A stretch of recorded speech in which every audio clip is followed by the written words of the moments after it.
Departamento. Ayan. Sige lang ang papriskon mga kababayan. Yung mga nagtatanong na taga-media po, mga kaibigan niya siguro ito. Drug war and saka extrajudicial killing. Yes. So, pareho po sa investigation nila sa Office of the Vice President. Tapos, pag nagtanong yung mga kaibigan niyang nasa mainstream media, nagpapagang mga balita at pagtalakay sa mga isyu na lipungan. Pulsa, opinyon, banat at paglalantad sa katotohanan. Pulsa, what you see is what you get. You decide. Parang mga amateur pa. Narinig ninyo kung paano magtanong ba? Parang mga reporters na pinabili lang ng magulang ng suka, naging taga-media na. Di ba? May mga ganun. Yun ang paborito ni Inday magtanong. Kung minsan man po mga ginapatawan, ginaingnan na po sila na ilahan ng desisyon, personal na desisyon dapat sa tao kung ma-attend siya o dili o may balon ko or pagbalangmi para pagbalangmi kung saan mo matabang sa tao na ma-attend. Imbis mag-Tagalog po para maintindihan ng Imbis mag-Tagalog po si Inday para maintindihan ng bawat mamamayang Pilipino, sige ang salita niyang Bisaya. Para hindi maintindihan ng mga taga-Maynila. Diba? Matindi talaga po itong si Inday. Tapos ang pangultimo niyan, syukran. Para po sa pagkakakailan sa alleged CIFC Catarina mga amateur ito, mga reporters pa na nagtatanong. I'm not seeing the acknowledgement, the receipt na kanila sinasabi because basically lahat ng mga documents hindi siya dumadaan sa akin. Dumidiretso siya sa SDO. Iwas po siya po? Submit siya sa ICFAO, yung office ng COA na gumagawa ng audit ng confidential funds. So, hindi ako mag-comment. Lalo-lalo na hindi namin alam kung paano pinaproseso ang pagbigay ng copies ng ARs or ng submissions namin sa COA to the House of Representatives. At itong ating programa mga kababayan, atid sa inyo nitong ating mga sponsors. Firmax, Firming and Lifting Cream. Pinapay po sa mga pulses in affected area. Mainam po ito sa mga pains at paninigas ng mga kaso-kasuan. Ito sa mukha naman yung application, anti-aging, Automax po siya.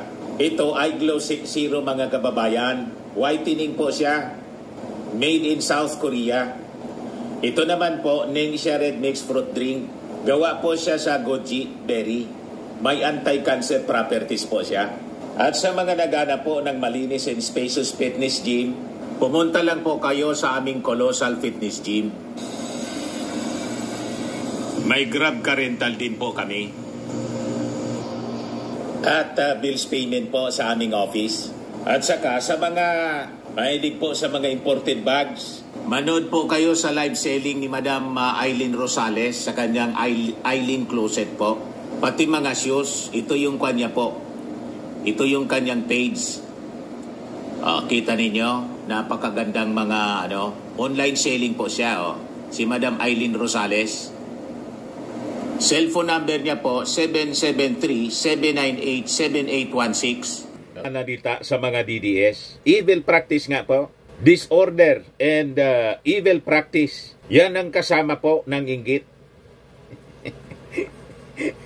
Kaya hindi ko po pinapansin. Yung mga bashers ko, karamihan naman po, nakalock yung profile. Tapos ako yung ina-accuse nila na bayaran, ihalatang-alata na kayo po yung yung bayaran, ayaw ma-identify. Malamang makina mga kababayan na nagpapaandar, automated, matik po, pag ako nag-post po, matik na yung mga bashers.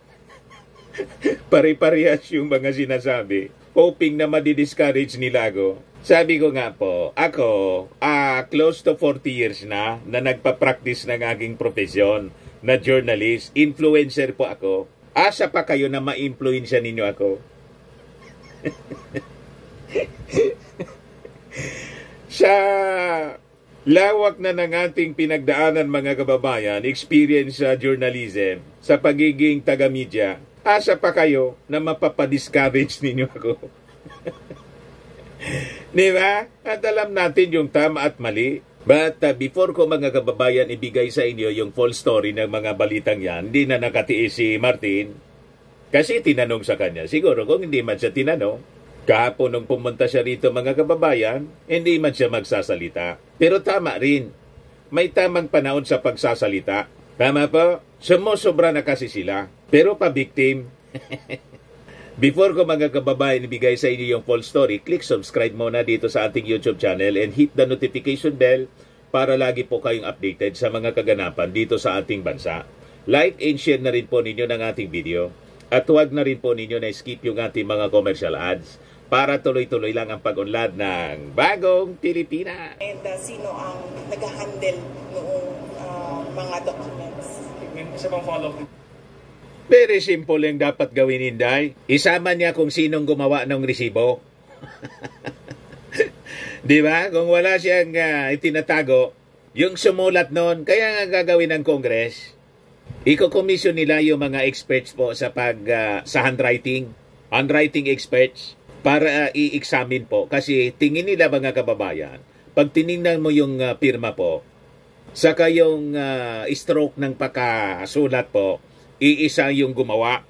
So dapat mga kababayan, kung sino yung responsible noon, gumawa ng acknowledgement receipts at nagpapirma, iharap ni Inday sa Congress. Tama? At siyempre, pag iniharap niya sa Congress, dapat kasama siya. Yan ang totoong walang ginawang masama. Pero pag iwas pusit po, alam na po, talagang may milagro, mga kababayan. Kitang-kita po sa mga dokumento. Deputy Speaker David Suarez claimed that OVP is hiding Ms. Gina Acosta in Caraga. That's why there's an ongoing event here in Butuan. Well, alam naman ng lahat na it's the 89th anniversary of the Office of the Vice President and hindi lang Caraga ang merong activities in relation to the anniversary, no? In fact, sa susunod na araw, nasa Bukidnon kami for Southern Mindanao, Central Mindanao, and then nasa Lanao del Sur kami for Western Mindanao. Mas importante pa, nirarason nila, mga kababayan, nirarason Inday, busy yung mga tauhan niya. Kasi 89th anniversary ng Office of the Vice President. Importante pa yung anniversary kaysa sa pananagutan sa taong bayan, yung paggamit ng kwarta. Unang-una, hindi ka makakapag-celebrate ng 89th anniversary without the funding.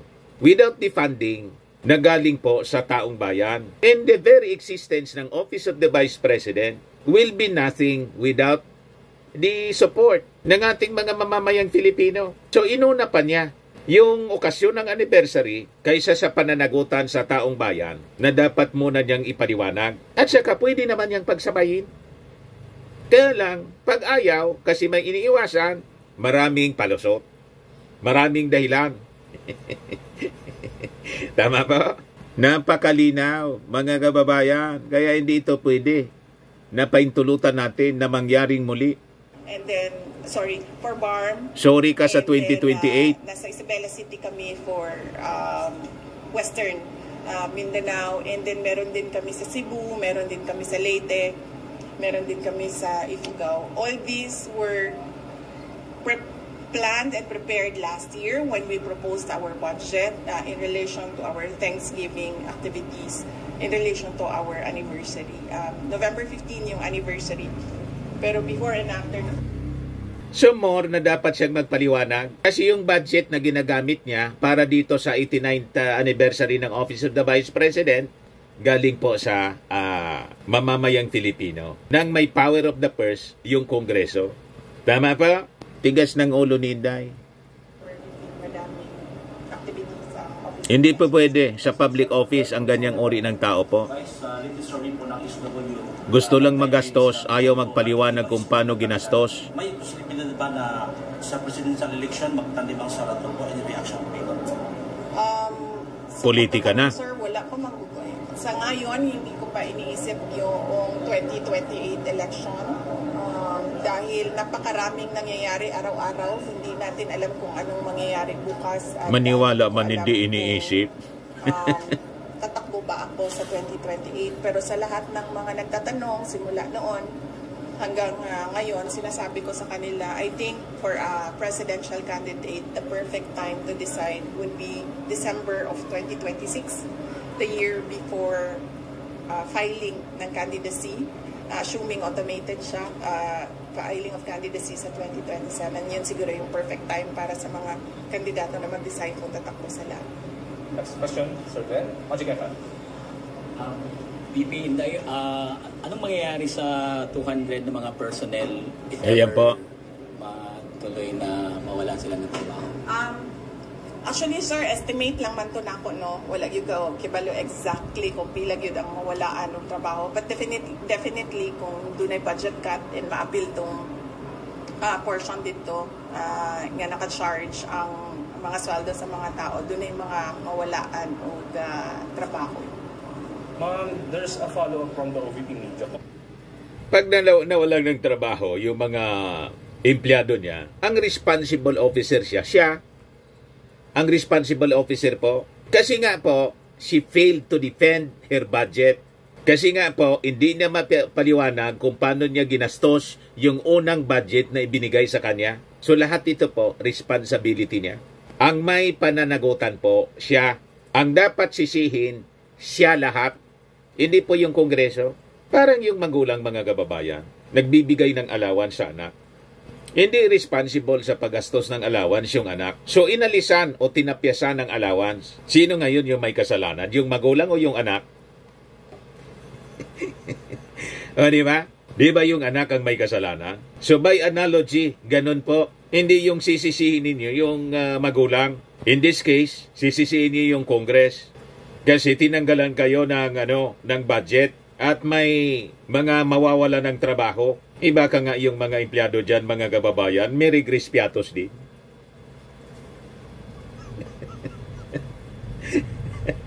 Baka dapat i-account mga kababayan kung ilan talaga. Baka maraming may regres piatos din.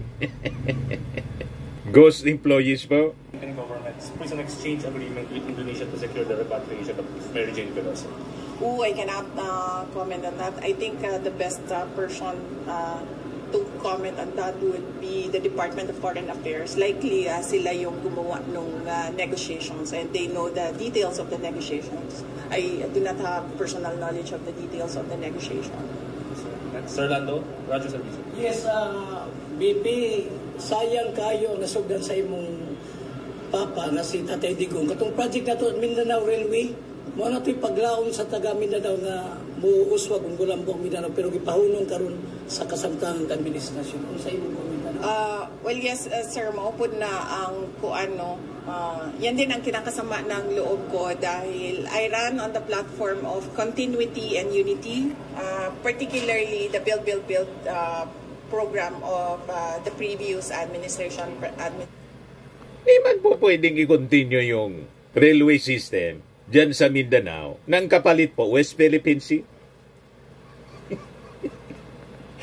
Tama? Malabo pong i-continue. May railway ka sa Mindanao, pero province na yung Pilipinas ng China. Payag kayo sa ganyan po? Ang kapalit po buong Pilipinas kasi ang kontraktor, Chinese government, ang nagpagawa. Pero ang kondisyon, huwag tayong iimik. Pag kinamkam nila ang West Philippine Sea at sa kagawin nilang province ang Pilipinas. Huwag kami. Kaya nga ang daming mga taga Mindanao po na sumusuporta sa ating Pangulong Bongbong Marcos na mga politiko. Ilan lang ang natira mga kababayan na supporters ng mga Duterte. Si Dalipe, si Manix Dalipe, taga Mindanao. Si Alonto, Adjong. Ang dami. Majority ng mga congressmen sa Mindanao. Other than yung iilan, hindi nga 3 yata ang congressmen. na sumusuporta sa kanila. Yun na lang ang natira. Bakit po? Nakita nila na hindi maganda yung agenda. Not for the interest of the Filipino people, mga kababayan. Iyan po matutuloy. May negosasyon na po sa ibang mga contractors and governments. I think Japanese contractor na, mga kababayan, or Korean contractor, may lumitaw ng lumabas ng balita several months ago. Idediretso, pero hindi po yung Chinese contractor po na gustong mag-implement ng railway, pero ang kapalit po West Philippine Sea. Mabuti nang ipaliwanag natin po kasi ginagamit nila itong propaganda. Ginagamit ni Inday na propaganda na ito daw ang rason kung bakit siya kumala sa unity. Malinaw po na confidential funds ang dahilan po. At yung ambisyon nila sa 2028 na gustong mag-ala GMA. I-cut short, mga kababayan, yung presidency ng ating Pangulong Bongbong. Tapos, mag-ala GMA po, tulad na nangyari kay Irap, natanggal si Irap po, si GMA, 9 years or 10 years yata, close to 10 years, na nag-presidente. Huwag kami po, alam namin ang takbo ng mga utak ninyo. Of President Duterte. And in fact, hindi lang yung Mindanao Railway ang unappropriated ang Philippine government part na mga obligations. Meron pa mga ibang mga projects na ganun din hanggang ngayon. Kaya masakit sa loob ko dahil napakalaking tulong yan, hindi lang sa Mindanao, lahat ng mga projects sa buong bansa. And we are still hopeful na matutuloy yung mga build, big ticket projects. Sir Ray, Bomborajo. Guys, good afternoon. Tuloy-tuloy pa rin ba yung magiging programa ninyo, yung pagbibigay ng ayuda, possible next year, lalo pag ginigipit ngayon yung budget na hinihingi ninyo? Ginigipit daw. Okay. Sa lahat Office ito of mga the barkada Vice President, ninyo. sir, wala kaming Ninday? ayuda. Pag merong humihingi sa amin ng ayuda, we usually refer into DSWD because ang prinsipyo namin, sir, hindi dapat ayuda ang binibigay sa tao na nangangailangan. Dapat binibigyan siya ng mapayapang pamumuhay. Dapat binibigyan siya ng oportunidad para makapagnegosyo. Dapat binibigyan siya ng oportunidad na makapaghanap ng trabaho. Yun yung prinsipyo namin. Meron kaming ngayon na pinamimigay, ito ay Thanksgiving na mga grocery packs namin. Kasama na ito sa Christmas because tradition ng Pilipino ay gift giving during Christmas. Meron din kaming rice box, binibigay namin ito sa individuals in crisis. Pero yung sabihin mo na tira bahala nga panghatag o ayuda, wala kaming ganon sa OVP. We still believe, and it is our platform and it is in our budget na good governance is the key to nation building. So Good governance. Iniimbestigahan ka nga ng Committee on Good Government and Public Accountability kung paano mo ginastos yung confidential funds. Paano good governance? At talaga naman, hindi bigyan ng ayuda yung mga victims ng sunod-sunod na typhoon. Di ba? Pag hindi yun ginawa ng ating gobyerno, babatikusin ninyo ng mga trolls ninyo sa social media na walang puso ang ating gobyerno, ang ating presidente. Sa gitna ng kahirapan, ng distroso ng bagyo, ginutom yung mga mamamayang Filipino. Ngayon, bumaba ng ayuda, binabatikos ninyo. At sinasabi ninyo, good governance. Walang good governance po sa inyo. Napakalinaw. Iniimbestiga nga po kayo at malamang makasuhan kayo ng plunder. You see? Yun ang sinasabi ng Congress ngayon. Kaya wala kayong karapatan magsalita na about good governance pag hindi ninyo na ipaliwanag ang tungkol sa confidential funds na ginastos in 11 days. Ipaliwanag muna ninyo yung renta na ang halaga 45,000 to 1 million. per day. Di ba, Shocking? Hindi nasusolusyonan ng ayuda yung problema ng mga tao, lalong-lalo na sa kapos na pang-araw-araw, lalo na sa kawalan ng trabaho at sa safety and security and well-being ng tao. So kahit man noong ako ay mayor ng Davao City, we always endeavored to develop we always endeavored to implement peace and development instead of dole-outs.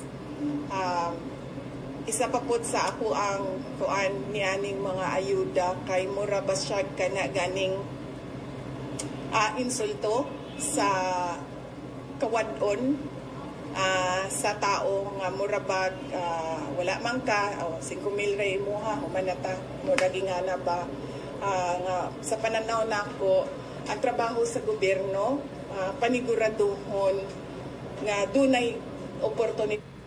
Insulto daw yung yung pagbibigay ng pera tulad ng AKAP, AIX. Yung mga bansa po na tulad natin, tingnan ninyo yung mga subsidies in other countries. Kahit na yung mga highly developed countries, mga kababayan, mayroon silang subsidy doon sa mga families in crisis situation. Halimbawa, walang trabaho pa, nahanap ng trabaho, may subsidy po yung ating gobyerno. Hanggat, yung kanilang gobyerno, hanggat hindi pa sila makakuha ng trabaho. Kahit nga yung mga mayayamang bansa sa Europe, mayroon yan. Doon nga natin yan kinopya, social protection, statistics, family and children benefits, AO, Belgium, Germany, Greece, Spain, France, Italy, Lithuania, Slovenia, Sweden, Montenegro and Albania. Kahit yung mga bansa dito sa Southeast Asia, ganon may mga social protection programs, benefits, subsidies sa mga families in crisis situation. And in fact, kinopya lang natin ito. Kontra si Inday sa ganon. Talagang wala kang karapatan na maging presidente kasi iniisip mo lang yung kalagayan ninyo. Buti kayo, nakaipon na. Alam na kung saan ang galing. Iniimbestiga ng Quadcom ngayon.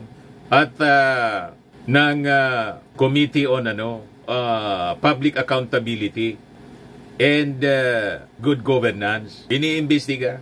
Nakaipon na pamigay nga ng ang subsidy ni Inday po, ang ayuda, nandun sa mga opisyal niya, 50,000, 25,000, lalo na po yung dinadaanan ng pera. Yung paggastos ng confidential funds, nakakatanggap ng ayuda po, yung mga opisyal ni Inday, ayahay. Pero kontra siya, mga kababayan, doon sa ayudang totoo na dapat makatanggap yung mga kapuspalad nating mga mamamaya na tinamaan ng mga calamities tulad ng assistance to families, farmers and fisher folks na binabigay ng ating Pangulo at ngayon, ayuda sa mga nasalanta ng bagyo. Yung una na mga ayuda para po yon sa tinamaan ng El Nino. Diba? Yung mga pananim nila na-destroy ng El Nino. Kaya may assistance to families, fisher folks, and farmers. Galit si Inday sa ganon. You see? So gutom ang aabuti ng ating mga mamamayang Pilipino kung siya po ang maging Pangulo. Ang busog lang yung mga opisyal niya, may ayuda na 50,000 monthly. Nilaglag siya, mga kababayan, sa congressional investigation na paamin ng mga congressmen. Ang mga tao kontra sa hatagan ni mo siya o dole-out. Kumusta naman yung dole-out mo sa mga opisyal mong 50,000? Saan galing yon? Ihatag na lang sa Congress, both sa House of Representatives and sa Senate kung unsa ilahang desisyon. May tungod sa budget sa Office of the Vice President. Ang amuan lang kung unsa ihatag mo among dawaton mo ang amuang iapod-apod sa mga programa o proyekto sa amuang opisina. Next question, Ms. Ivy. Yes, sir. VP, good afternoon. Grabe makainit ang lugar. Iyon sa natong aircon, Sir. So yan na lang po, mga kababayan, mahaba na.